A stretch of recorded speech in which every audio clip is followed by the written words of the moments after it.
A homeless veteran gets brutally tossed by police behind a grocery store, but when his military dog tags fall out during the attack, everything changes in an instant. What happens when the officers discover they just assaulted a decorated war hero who saved lives in Afghanistan? I never thought sleeping behind a grocery store would change my life forever. The cold concrete felt like ice against my back as I tried to find a comfortable spot next to the big green dumpster. My stomach growled loudly because I hadn't eaten anything real in 2 days. Just some old bread I found and half a sandwich someone threw away.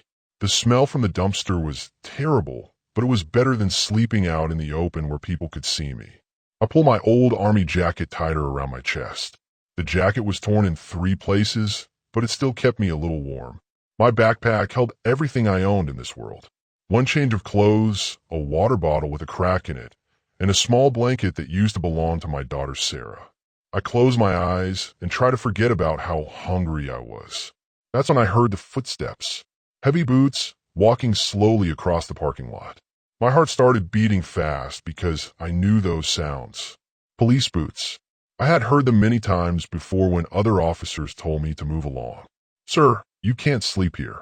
The voice was deep and serious. I opened my eyes and saw a tall police officer standing over me. His name tag said Martinez. He had his hand on his belt where all his police tools hung.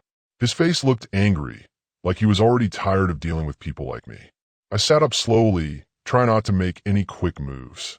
"Please, officer, I'm not bothering anyone. I just need one place to sleep tonight. I'll be gone before the store opens." My voice sounded weak and shaky. I hated how scared I sounded, but I couldn't help it. Officer Martinez shook his head. "That's what they all say. You need to move along right now. This is private property." He stepped closer to me, and I could smell his coffee breath. "How much have you been drinking tonight?" I looked down at the empty bottle next to my backpack. I had found it in someone's trash and drank what was left in it. The alcohol helped me forget about my problems for a little while, but now it was making everything worse. "Just a little bit, sir. I'm not causing any trouble." "Stand up," Martinez ordered. His voice got harder and meaner. "I need to see some identification." I tried to stand up, but my legs felt wobbly. The alcohol and being hungry for so long made it hard to balance. I grabbed onto the dumpster to steady myself, but I still stumbled a little bit. Officer Martinez saw this, and his whole body changed. He became more alert, like he thought I might be dangerous. "Sir, I need you to put your hands where I can see them," he said loudly. Now his hand was moving toward the weapons on his belt. I could see a black taser hanging there, and my stomach dropped. "Wait, please. I'm not going to hurt anyone. I'm just trying to find somewhere safe to sleep." I held up my hands to show him I wasn't holding anything dangerous. But my hands were shaking, and I could barely keep them steady. The officer's radio crackled to life. Another voice was asking him about his location. Martinez grabbed his radio and said, "I'm behind Pete's Grocery on 5th Street. I've got a potential situation here." My heart sank when I heard him say that. A potential situation meant he thought I was trouble. All I wanted was a quiet place to rest for one night. I hadn't bothered anyone or broken anything. I was just a tired, hungry man who needed help. "Look, officer, my name is James Thompson. I served in the military. I'm not a bad person." I reached toward my shirt, where my dog tags were hidden underneath. Those metal tags were the only proof I had left of who I used to be. But Martinez saw me reaching for something, and everything went wrong fast. "Don't move," he shouted. His hand went straight to his taser. "Keep your hands up." I froze, but it was too late. The fear in his eyes told me he had already made up his mind about what was going to happen next. In his mind, I wasn't a veteran who had served his country. I wasn't someone's father who was going through the worst time of his life. I was just another dangerous, homeless person who might hurt him. "Please don't do this," I whispered. "I have a daughter. Her name is Sarah." But Officer Martinez wasn't listening anymore. He was pulling out his taser, and I knew my life was about to change in the worst way possible. The electricity hit my body like lightning from the sky. Every muscle in my body squeezed tight at the same time, and I couldn't control anything. I fell backward hard, and my head smacked against the concrete with a loud crack. The pain was worse than anything I had felt, even in the war. My whole body was shaking and jumping around like a fish out of water. I couldn't make it stop. The electricity kept flowing through the wires that were stuck to my chest, and Officer Martinez was holding down the button on his taser. I tried to scream, but only weird choking sounds came out of my mouth. "Stop resisting," Martinez yelled at me, but I wasn't resisting anything. I couldn't move the way I wanted to. My arms and legs were flying around, but not because I was trying to fight. The electricity was making my body do crazy things that I couldn't control. Through all the pain and shaking, I heard Martinez talking into his radio. "This is Officer Martinez requesting backup at Pete's Grocery. I have a vagrant who is resisting arrest. Subject has been tossed and is now on the ground." Vagrant. That word hit me almost as hard as the electricity. I wasn't a vagrant. I was a human being. I was a father. I was someone who had risked his life to save other people in Afghanistan. But lying there on the cold ground, shaking like a leaf, I felt like maybe he was right. Maybe that's all I was now. The taser finally stopped and my body went limp like a rag doll. I could barely breathe. Every part of me hurt, especially my head where it had hit the concrete. I could feel something warm and wet on the back of my head, and I knew it was blood. Martinez stood over me, breathing hard. He looked scared now, like maybe he realized he had used too much force. But he didn't say he was sorry. He just kept watching me like I might jump up and attack him, even though I could barely move my fingers. That's when it happened. When I fell, my old torn shirt had gotten twisted around. The dog tags that I always kept hidden under my clothes had fallen out. They were lying on the ground next to my face, catching the light from the street lamp above us. The metal was cold against my cheek. I tried to speak, to tell Martinez to look at the tags, but my voice wasn't working right. All that came out were weak whispers that he couldn't hear. The tags had my name on them, my military number, and my blood type. They also had the words that proved I wasn't just some troublemaker. They showed that I had served my country with honor. Martinez was too busy looking around for his backup to notice the tags lying right there in front of him. I could hear sirens getting closer, which meant more police officers were coming. I was scared about what would happen when they got there. Would they think I had attacked Martinez?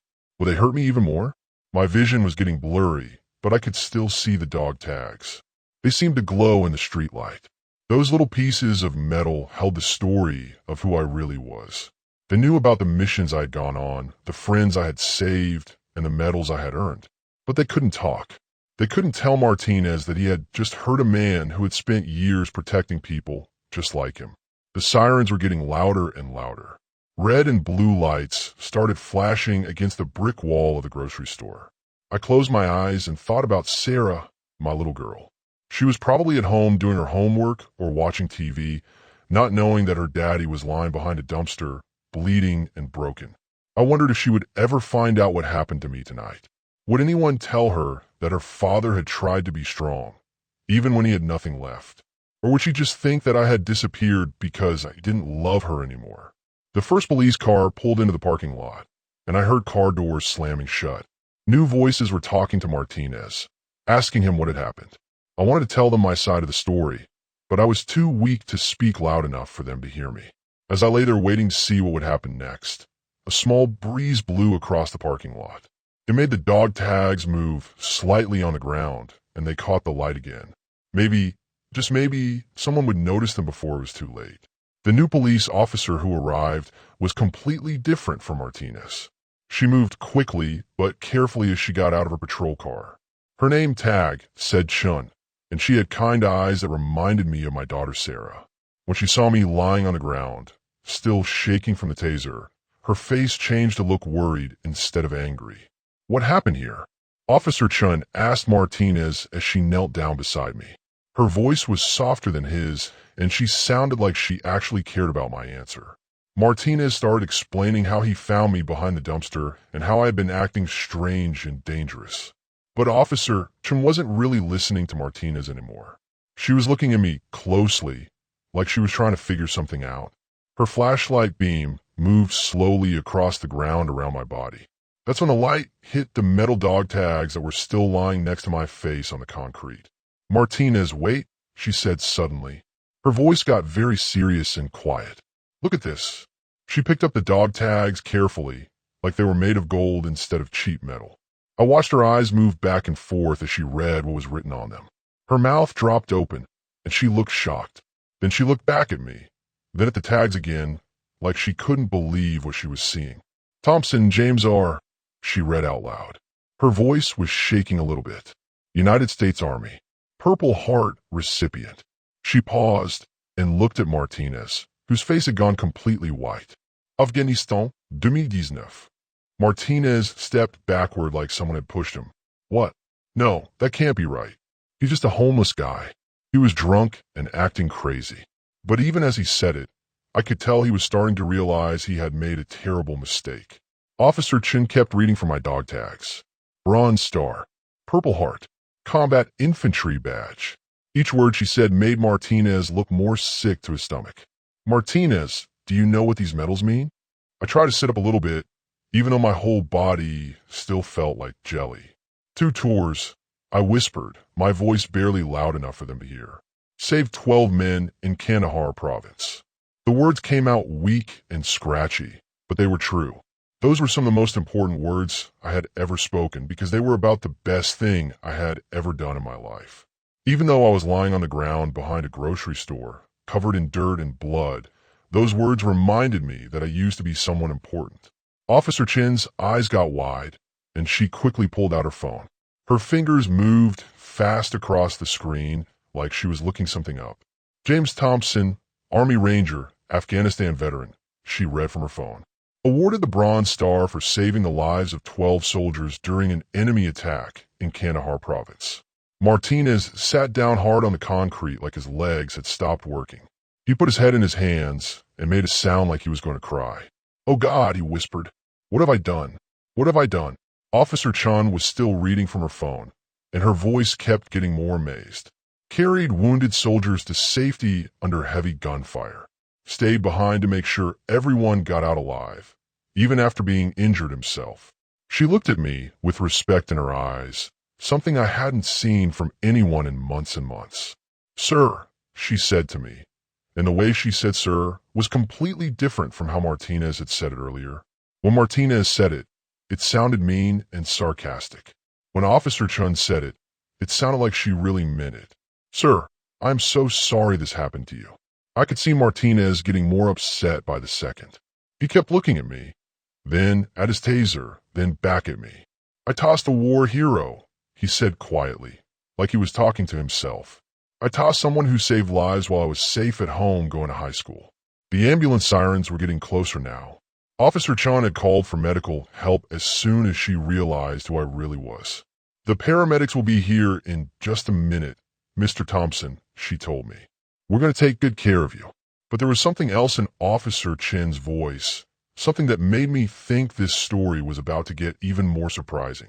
She kept looking at her phone and then at me, like she was putting together pieces of a puzzle that I couldn't see yet. Mr. Thompson, she said slowly, can you tell me about Corporal David Chun? He was in your unit in Afghanistan. My heart almost stopped beating when she said that name. David Chun was one of the 12 soldiers I had saved that terrible day when the bombs started falling. He was just a young kid, barely out of high school, and he had been hurt badly. I had carried him on my back for 2 miles to get him to safety. Officer Chun was watching my face very carefully. David Chun is my little brother, she said quietly. The world seemed to stop spinning when Officer Chun told me that David was her brother. David Chun, the scared young soldier I had carried to safety 2 miles through enemy territory while bombs exploded all around us. David Chun, who had cried and thanked me over and over again as the medics took him away. That David Chun was this police officer's little brother. Your brother? I whispered, not believing what I was hearing.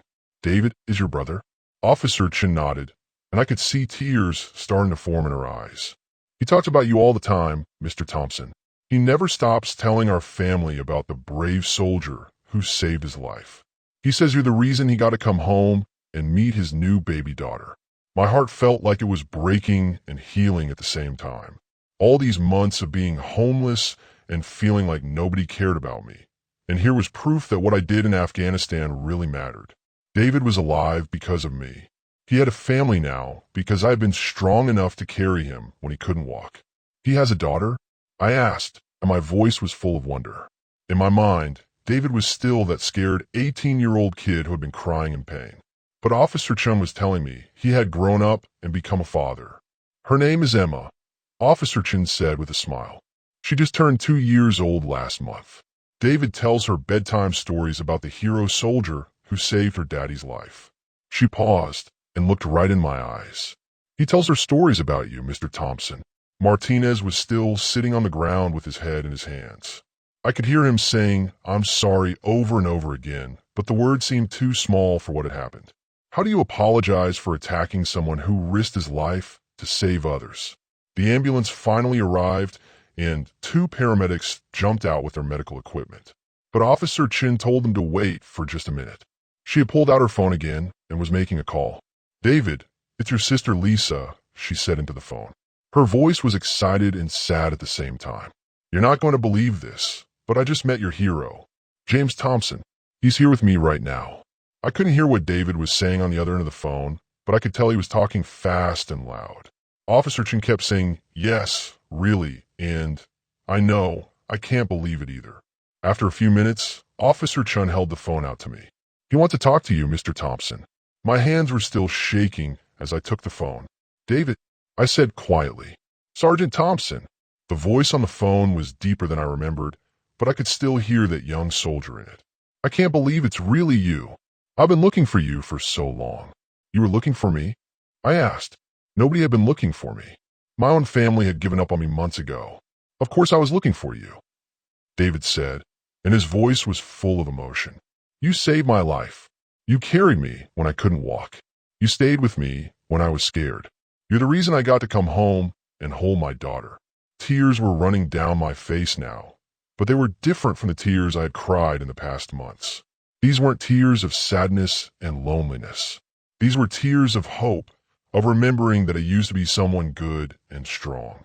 The paramedics were getting impatient, but Officer Chun told them to give us a few more minutes. Martinez had finally stood up and was walking back and forth, still looking sick about what he had done. "David," I said into the phone, "things have been really hard for me since I came home. I lost my job, and I lost my house, and..." My voice broke because it was hard to admit how far I had fallen. "I know," David said gently. "My sister just told me what happened tonight. But listen to me, Sergeant Thompson. You're still my hero. You're still the man who saved 12 lives. Nothing can change that." Officer Chun took the phone back and talked to her brother for another minute. When she hung up, she looked at me with determination in her eyes. "Mr. Thompson, my brother wants to help you. Our whole family wants to help you. You don't have to be alone anymore." The paramedics finally came over and started checking my injuries. My head was still bleeding from where I had hit the concrete, and my body ached from the taser. But for the first time in months, I felt like maybe everything was going to be okay. As they put me on the stretcher to take me to the hospital, I looked back at Martinez. He was standing by his police car, looking like the saddest person in the world.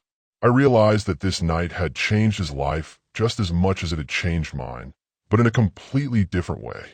The hospital smelled like cleaning chemicals and sadness, but I had never been so happy to be anywhere in my entire life.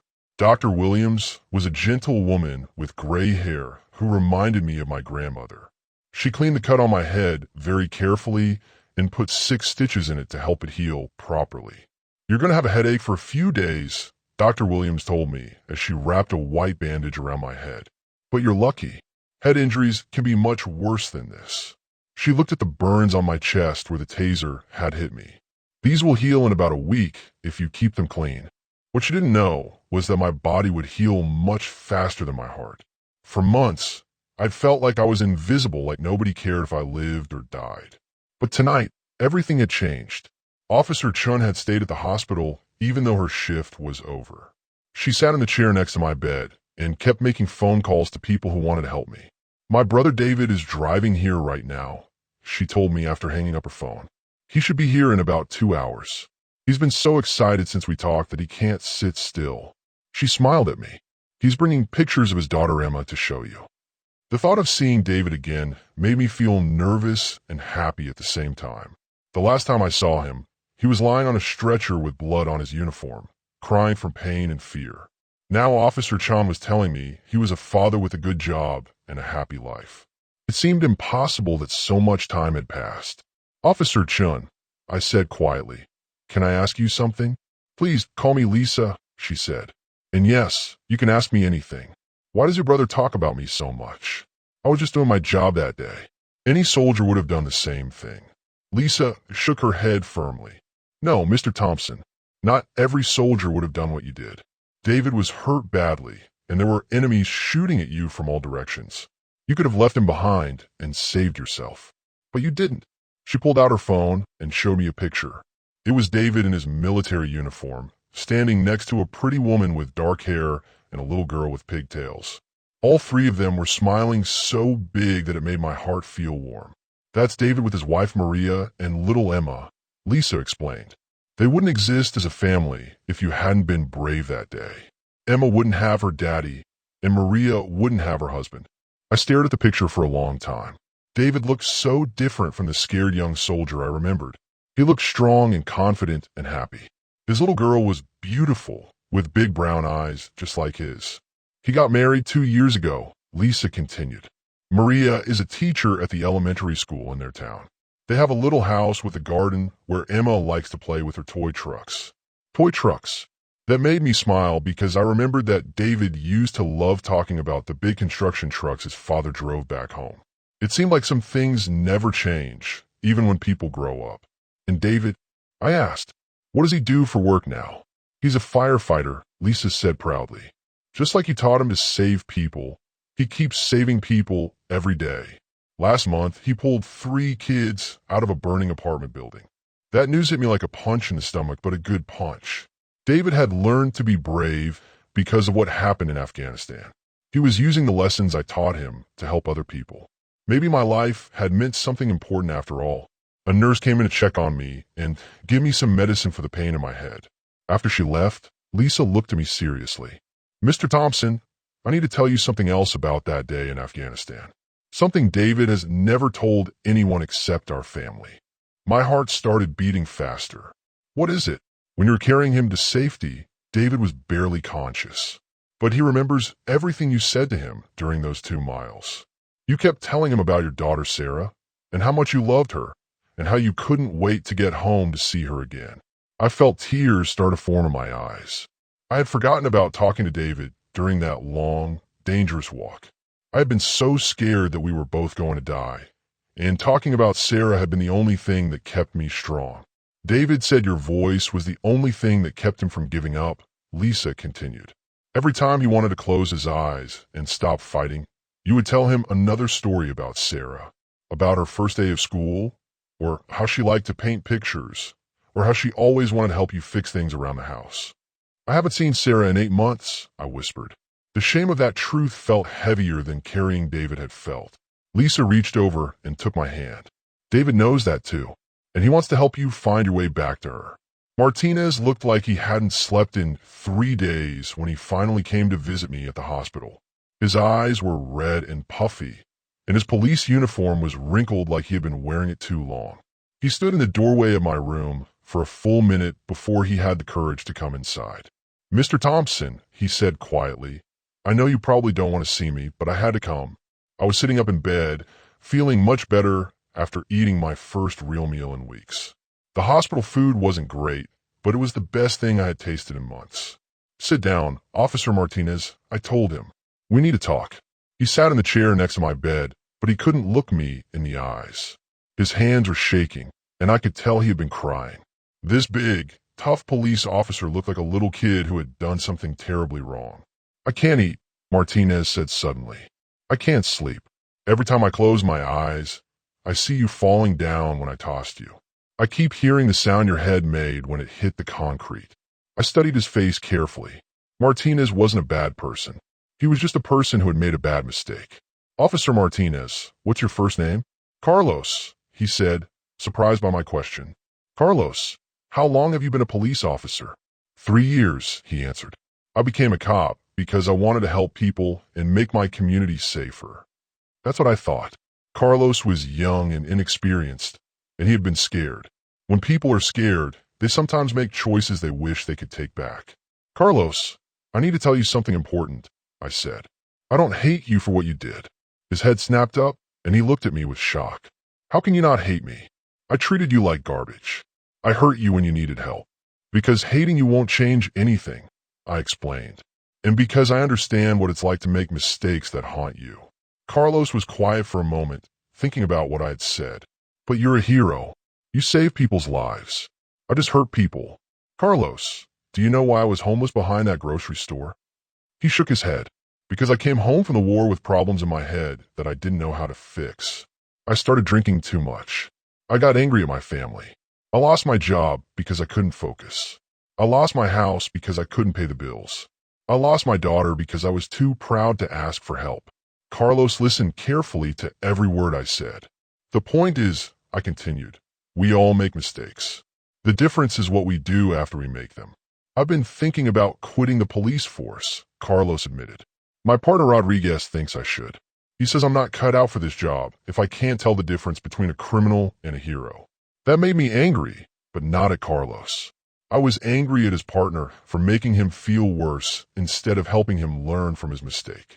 Carlos, how many homeless people have you dealt with before that night? Dozens, he said. Maybe hundreds. And how many of them were veterans? Carlos thought for a moment. I don't know. I never asked them about their background. I just told them to move along. That's the real problem, I said. Not that you made one mistake with me, but that you never try to find out who those people really were. Carlos looked confused. What do you mean? Every homeless person you meet has a story. Some of them are veterans like me. Some of them are people who lost their jobs and couldn't find new ones. Some of them are people with mental illness who don't have family to help them. They're all human beings who deserve to be treated with respect. I never thought about it that way, Carlos said quietly. If you quit being a police officer, you'll just be running away from the problem. But if you stay and learn to do better, you could actually help people. Carlos was quiet for a long time, thinking about what I'd said. Finally, he looked up at me. How can I do better? Start by asking questions instead of making assumptions. When you see someone who looks like they need help, find out what kind of help they need. Sometimes people just need someone to listen to them. Mr. Thompson, there's something else I need to tell you, Carlos said. His voice got very serious. I found out some things about you that make what I did even worse. What did you find out? I read your full military record. You didn't just save those 12 soldiers in Afghanistan. You volunteered for the most dangerous missions. You turned down 3 chances to come home early because your unit needed you. You have more medals than some soldiers get in their whole careers. Carlos's voice was shaking again. And when you got home, nobody helped you. The VA hospital made you wait months to get treatment for your head injuries. Your boss fired you when you missed work for doctor's appointments. Your wife left you when you needed her most. I was surprised that he knew all of that. How did you find out about my personal life? I spent 2 days researching everything I could find about you. I read newspaper articles about your service. I called people who knew you. I even talked to your old boss. You talked to my old boss? Yes. And he feels terrible about firing you. He said he didn't understand what PTSD was back then, and he wishes he had tried to help you instead of getting rid of you. This conversation was getting more surprising by the minute. People I hadn't talked to in months had been thinking about me and wishing they had done things differently. Mr. Thompson, I want to help you get your life back. I know I can't undo what I did, but maybe I can help fix some of the other things that went wrong. 3 weeks later, I was sitting in a clean room at the Golden Valley Recovery Center, and for the first time in months, I felt like I might actually survive. The center was a quiet place in the mountains where people went to get help with drinking problems and other troubles that came from war. Carlos Martinez had driven me there himself and paid for my first month of treatment. James, tell us about your daughter, said Dr. Patricia, the counselor who led our group meetings every morning. There were 8 other veterans in the circle with me, and they all had stories similar to mine. Wars in different places, but the same problems when they came home. I took a deep breath. Talking about Sarah was still the hardest thing in the world for me to do. Her name is Sarah Thompson. She's 12 years old now, and she loves to draw pictures of horses. My voice cracked when I said her age, because I had missed her 11th and 12th birthdays while I was homeless. When was the last time you spoke to her? Dr. Patricia asked gently. 8 months and 12 days ago. I said without having to think about it. I had counted every single day. We had a big fight because I came home drunk from a bar. She was trying to show me a school project about heroes, and I yelled at her to leave me alone. The other veterans in the group nodded their heads. They all had similar stories about hurting the people they loved most. Mike, who sat next to me, had lost his wife and 2 sons. Tony, across the circle, hadn't seen his parents in 2 years because he was too ashamed of what he had become. What was Sarah's school project about? Dr. Patricia continued. She had to write about someone she thought was a hero, I said, and tears started forming in my eyes. She wrote about me. She wrote about how I served in Afghanistan and helped save other soldiers. She was so excited to show it to me. I paused and wiped my eyes with my sleeve. But when she showed me the paper, all I could think about was how disappointed she would be if she knew what I had become. So I told her to stop bothering me with school stuff. And how do you think Sarah felt when you said that? Dr. Patricia asked. Like her hero had just broken her heart. I whispered. The room was very quiet for a moment. Then Mike spoke up. James, my kids used to look at me the same way Sarah looked at you. Like I was the strongest, bravest person in the world. I thought I had lost that forever. What happened? I asked. I got help, just like you're doing now. It took time, but I learned how to be the father they needed again. Last week, my youngest son told me he was proud of me. That gave me hope, but it also scared me. What if Sarah doesn't want to see me? What if she's forgotten about me? Or what if she's angry that I disappeared? Dr. Patricia leaned forward in her chair. James, there's something I need to tell you about Sarah. Officer Martinez has been in contact with your ex-wife, Linda. My heart almost stopped. He's been talking to Linda? What did he tell her? He told her about what happened the night he met you. He told her about your military record and about how you've been getting help. Linda has been waiting for you to get better so she could tell Sarah that you're okay. I couldn't believe what I was hearing. Linda had been waiting for me? Linda, who had filed for divorce and taken Sarah away because she said I was dangerous when I drank too much. Linda wants to see you, Dr. Patricia continued. She wants to bring Sarah to visit you here at the center next weekend. The room started spinning around me. I grabbed the arms of my chair to steady myself. She wants to bring Sarah here to see me like this. James, you're not the same person you were 8 months ago, Dr. Patricia said firmly. You've been sober for 3 weeks. You've been going to counseling every day. You've been taking your medicine for the nightmares and anxiety. Sarah won't be seeing the angry, drunk man who yelled at her. She'll be seeing her father who is working hard to get better. Tony spoke up from across the circle. James, my daughter was only 6 when I left. I was so ashamed that I stayed away for 2 years. When I finally got the courage to see her again, you know what she said to me? I shook my head. She said, Daddy, I missed you so much. I was worried you were hurt somewhere and couldn't come home. Kids don't stop loving their parents just because their parents have problems. After group therapy was over, I went to my room and sat on my bed, thinking about seeing Sarah again. I was terrified and excited at the same time. What would I say to her? How could I explain where I had been and why I'd left her? There was a knock on my door, and Carlos Martinez walked in. He had been visiting me twice a week since I got to the recovery center. Hey, James, how are you feeling about this weekend? Scared, I admitted. What if I say the wrong thing? What if Sarah doesn't want to hug me? Carlos sat down in the chair next to my bed. James, I have something to show you. He pulled out his phone and showed me a video. Linda sent this to me yesterday. On the phone screen was Sarah, and she looked so much older than I remembered. Her hair was longer, and she had grown taller. She was sitting at a kitchen table, working on homework. Sarah, Linda's voice said from behind the camera, do you want to say something to your dad? Sarah looked up at the camera, and her eyes were exactly the same as I remembered. Big and brown and full of love. Hi, Daddy, she said with a shy smile. I hope you're feeling better.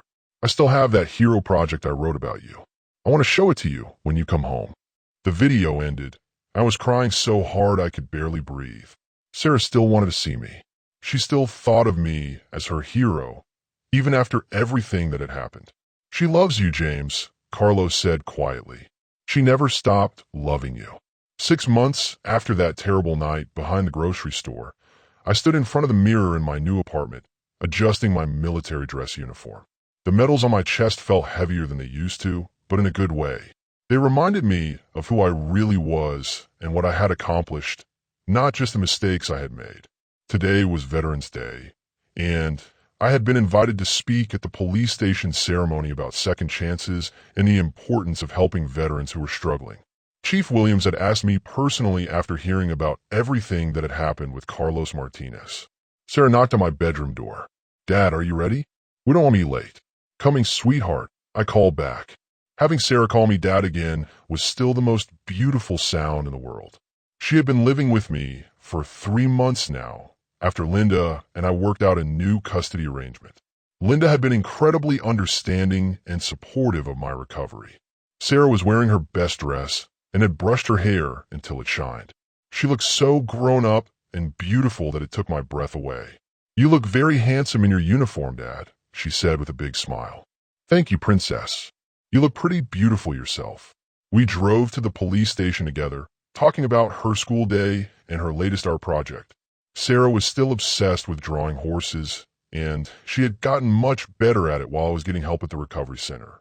Her pictures now looked so real that you could almost hear the horses breathing. When we arrived at the police station, there was a big crowd of people gathered in the main room. Police officers, firefighters, city officials, and lots of veterans with their families. I saw Carlos Martinez standing near the front with his partner Rodriguez, who had become much more supportive after seeing how hard Carlos was working to become a better officer. Officer Lisa Chan was there too, and she had brought her brother David and his family. When David saw me, his face lit up with joy. He looked exactly like he had in the pictures Lisa had shown me, but seeing him in person was different.